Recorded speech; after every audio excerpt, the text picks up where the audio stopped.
Pay স্কেলের বেতন ২.৫ গুণ বাড়লেও পে স্কেল বাস্তবায়ন নিয়ে শঙ্কা। অন্যদিকে কমিশনের সুপারিশে সন্তুষ্ট নয় ঐক্য পরিষদ নেতারা। প্রিয় দর্শক, নির্ধারিত সময়ের প্রায় ৩ সপ্তাহ আগেই নবম জাতীয় বেতন কমিশন তাদের চূড়ান্ত প্রতিবেদন গতকাল বুধবার ২১ জানুয়ারি প্রধান উপদেষ্টা প্রফেসর মুহাম্মদ ইউনুসের কাছে জমা দিয়েছে। ২৩ সদস্য বিশিষ্ট এই কমিশন প্রধান জাকির আহমেদ খানের নেতৃত্বে বিকেলে রাষ্ট্রীয় অতিথি ভবন যমুনায় প্রতিবেদনটি উপস্থাপন করে। প্রতিবেদন পেশের সময় উপস্থিত ছিলেন অর্থ উপদেষ্টা সালেহুদ্দিন আহমেদ, প্রধান উপদেষ্টার বিশেষ সহকারী আনিসুজ্জামান চৌধুরী, অর্থ সচিব খায়রুজ্জামান মজুমদার সহ কমিশনের পূর্ণকালীন ও খণ্ডকালীন সব সদস্য। প্রতিবেদন গ্রহণ করে সন্তোষ প্রকাশ করে প্রধান উপদেষ্টা বলেন, এটি একটি মস্ত বড় কাজ, মানুষ বহু দিন ধরে এর জন্য অপেক্ষা করছে।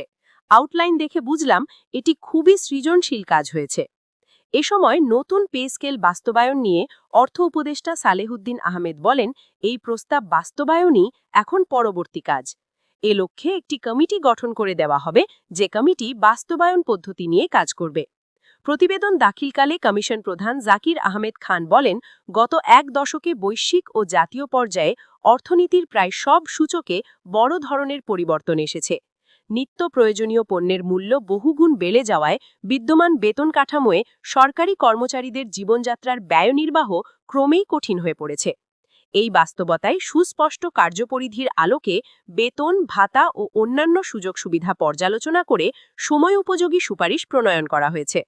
তিনি জানান, কমিশন কাজের অংশ হিসেবে অনলাইন ও অফলাইনে ১৮৪টি সভা করেছে এবং ২৫৫২ জনের মতামত ও প্রস্তাব গ্রহণ করেছে। বিভিন্ন সমিতি ও অ্যাসোসিয়েশনের প্রতিনিধিদের সঙ্গেও বিস্তৃত মতবিনিময় করা হয়। পাশাপাশি প্রস্তাবিত বেতন কাঠামো বাস্তবায়নের আর্থিক সক্ষমতা ও বাস্তবায়ন যোগ্যতাও পর্যালোচনা করা হয়েছে। কমিশনের সুপারিশ অনুযায়ী সরকারি কর্মচারীদের জন্য ২০টি গ্রেডে নতুন বেতন কাঠামো প্রস্তাব করা হয়েছে। এতে সর্বনিম্ন বেতন স্কেল ৮,২৫০ টাকা থেকে বাড়িয়ে ২০,০০০ টাকা এবং সর্বোচ্চ বেতন স্কেল ৭৮,০০০ টাকা থেকে বাড়িয়ে ১,৬০,০০০ টাকা করার সুপারিশ রয়েছে।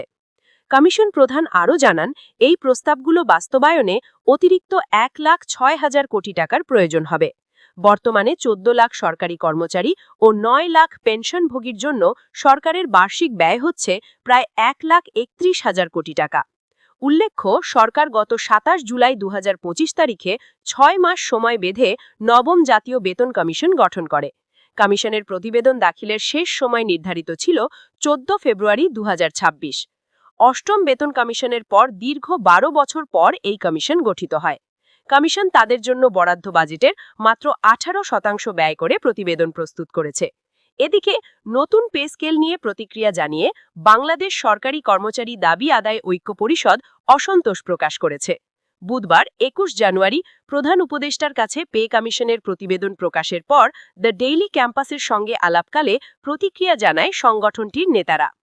বাংলাদেশ সরকারি কর্মচারী দাবি আদায় ঐক্য পরিষদের মুখ্য সমন্বয়ক মোহাম্মদ ওয়ারেস আলী বলেন, নির্ধারিত সময়ের মধ্যে পে কমিশনের সুপারিশ জমা দেওয়ায় কমিশনের প্রতি তারা কৃতজ্ঞ। তবে সুপারিশে কর্মচারীদের মূল দাবির প্রতিফলন না থাকায় তারা সন্তুষ্ট নন। তিনি বলেন, আমাদের প্রধান দাবি ছিল ১:৪ অনুপাতে গ্রেড ভেঙে সর্বনিম্ন বেতন ৩৫,০০০ নির্ধারণ করা, কিন্তু সেই দাবি পূরণ হয়নি। সর্বনিম্ন বেতনের বিষয়টি নিয়ে তারা মোটেও সন্তুষ্ট নন। মোহাম্মদ ওয়ারেস আলী আরও বলেন, বর্তমান প্রস্তাবিত সর্বনিম্ন বেতনে একজন সরকারি কর্মচারীর পক্ষে পরিবার নিয়ে চলা অত্যন্ত কষ্টকর। ২০,০০০ টাকার মতো মূল বেতনে ৬ সদস্যের একটি পরিবার চালানো বাস্তবসম্মত নয়, উল্লেখ করেন তিনি। প্রধান উপদেষ্টা ও অর্থ উপদেষ্টার উদ্দেশ্যে তিনি বলেন, সর্বনিম্ন বেতন অবশ্যই ৩৫,০০০ নির্ধারণ করতে হবে। পাশাপাশি বিদ্যমান বাস্তবতায় সরকারি কর্মচারীদের অন্যান্য ভাতাও বাড়ানোর দাবি জানান তিনি। নতুন পে স্কেল চূড়ান্ত করার ক্ষেত্রে কর্মচারীদের যৌক্তিক দাবি বিবেচনার প্রত্যাশা ব্যক্ত করেন সরকারি কর্মচারী দাবি আদায় ঐক্য পরিষদের এই নেতা। নাম প্রকাশ না করা শর্তে অন্য আরেক নেতা বলেন, পে কমিশন যখন প্রতিবেদন তৈরিতে কাজ করে তখন তারা ৬ সদস্যের পরিবার থেকে বেতন নির্ধারণের বিষয়টি মাথায় রেখেছিল, কিন্তু প্রতিবেদনে এর বাস্তব প্রতিফলন আমরা দেখিনি। তিনি বলেন, ১১ বছর পরে নতুন পে স্কেলের জন্য কমিশন সুপারিশ জমা দিল।